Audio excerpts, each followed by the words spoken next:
You can tell we're an organized military, because only in an organized military would they be stupid enough to sweep dirt on a dirt road.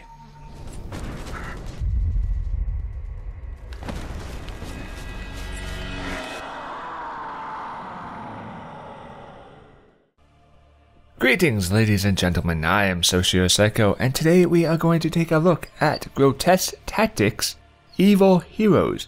Now, this is a bit of an older game from late 2010, created by Head Up Games and Silent Dreams. It is a turn-based strategy with a parody RPG element making fun of other styles of your standard fantasy RPG games.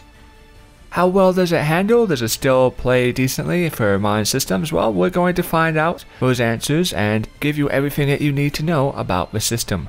We're going to start off with the options menu.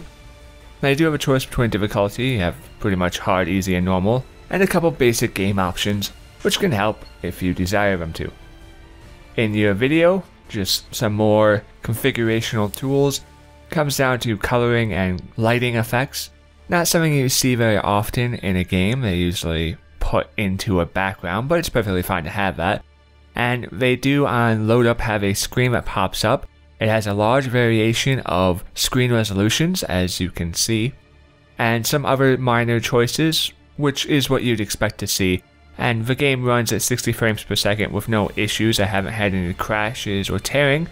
Really no performance issues outside of one small problem where sometimes you can get stuck into tactical combat mode. You can still do what you need to, talk to people or move around the map, but it takes a little bit longer because you're stuck in tactical turn-based mode instead of free movement mode. So that's really the only issue I've found with the game. And when we come to sound, again, all split up on different sliders, which is very nice to see. And the music in the game, when it's not being a parody and it stands on its own, is done very well, keeps the atmosphere and pace throughout the entire game. And when the pace of the game is kind of more relaxed, you're in town or something else, it goes to this very parody feeling of Lord of the Rings soundtrack, and it's just like, oh, really? It's cute. And then when we go to your controls, you have 2 bindable slots for each action, which is lovely to see. And all have been easily rebindable with no issues at all.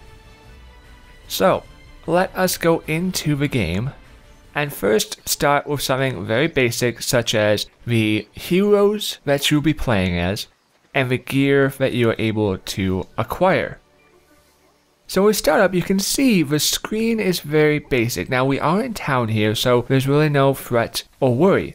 You can see on the top right corner, the avatar of a hero you have selected. Now, I will not be able to cycle through all the heroes to show you all the different abilities right now, because we're in town, so you can only control your main leader. But we have maidens here. Maidens are your archers, and they are a parody of helpless but not helpless women who need to be rescued but don't need to be rescued, who are scampy but not sexual, who are flirtatious but also fierce. It's this line of parody where the dialogue written into the game, as well as the actions and the abilities they have, borderline it onto making fun of the genre but not insulting people who are playing the game. And then you have your standard holy avatar hero. He's supposed to be the pinnacle hero of RPG games, the obsessional do-gooder with pretty boy looks and whatnot. And you have a vampire, which has some magical abilities. They're your mage. You have a goblin, which is your rogue, and a barbarian, which is a barbarian, so melee fighter.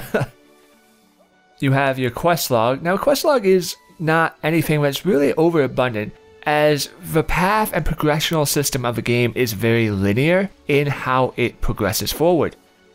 You go from one zone to next zone to next zone to next zone, doing quests in those individual zones before moving onward and forward.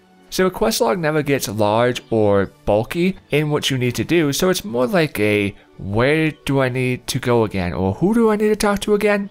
Just a refresher or reminder, not really anything that is going to keep track of tons of quests, because that's not what the game is about. And on each character on the bottom left side, you'll have the abilities. Now you have a standard attack, and this will be different for each of the characters, and we'll cycle through those in the combat mode, as you'll see. But you have a special ability depending on the hero. The maidens all have a archer ability that's similar. Then they have an individual ability which is separate based off of their personality, and you have a wait and an end turn. It's your standard turn-based strategy interface. Very easy to understand as the game is very simplistic in nature.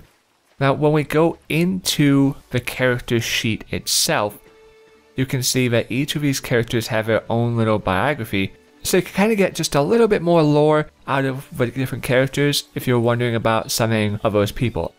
And you have all the character stats, the health, mana, experience, defense, the standard RPG nuances. Now, one thing you may notice is obsession, and we're going to go into obsession when we talk about combat, so don't feel like I'm going to leave that out. You have your weapons and armor in your inventory and your potions. So it's very easy control, very sleek interface, no issues on that front at all. You can see the merchant has a large variation of goods. Now, the goods the merchant's going to sell to you are basic items. They're maybe tier 1 and tier 2. As you progress through the story, you will find more advanced weaponry and armor that the merchant won't sell. So the assassin dress has 2 defense, 4 movement, and 2 mana.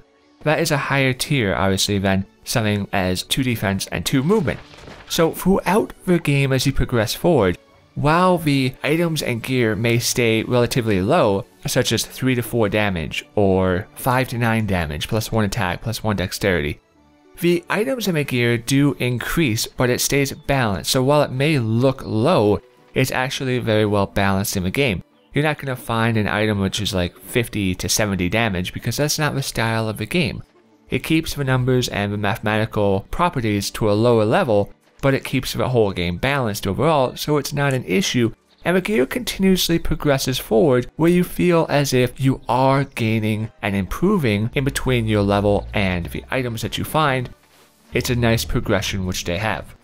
Now the game is a tactical turn-based game.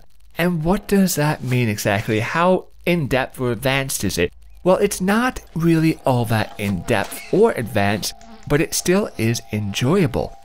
It is a game that is more welcoming to a beginner in a tactical sense, while the story will be able to draw in somebody of a advanced or medium skill and not be too bored with just the tactical aspect because the story kind of fills in the gaps there. In each zone, as the game is split up by different zones and you complete your quests in these small little zones, there will sometimes be a healing shrine on a more larger map, so you can sort of fall back and use these healing shrines. Now by doing this, they made the decision to take another element out of the tactical difficulty, and I'm not opposed to this, but it does make healing potions a little less useful. It makes healing potions more of an emergency item, and you end up stacking a lot of potions without really having to use them. On every zone there's not a healing shrine, but on every zone as well you won't need to have a healing shrine, as you do have a party healer who is not able to take all that much damage, so you do need to actually heal her and be aware of what you're doing, but she's able to heal the party and progress you forward, and because of that, the need to continuously heal or feel like you're having to heal and fight through trenches and trenches of enemies and it's an uphill battle was never the case. As you progress through the levels, the difficulty may increase a little bit, but it increases in the tactical sense, not so much in the character sense. And what do I mean by that? Well, yes, the enemy will grow stronger and there will be different bosses that you end up fighting. But you will end up fighting larger groups that do more damage if you allow them to hit your maidens who don't wear any armor. But if you're able to position your troops in a strategic manner around key locations and either funnel the enemy or surround the enemy or pull one of the enemies away at a time or whatever the case may be that you want to do tactically, it is available and the game is fair as you increase in the levels. The tactical element of the game gets a little bit more complicated as you need to be aware of what you're doing because if you just rush right in, you might die. But it's not so much abuse, and it comes down to how well you, the player, actually handle your shit.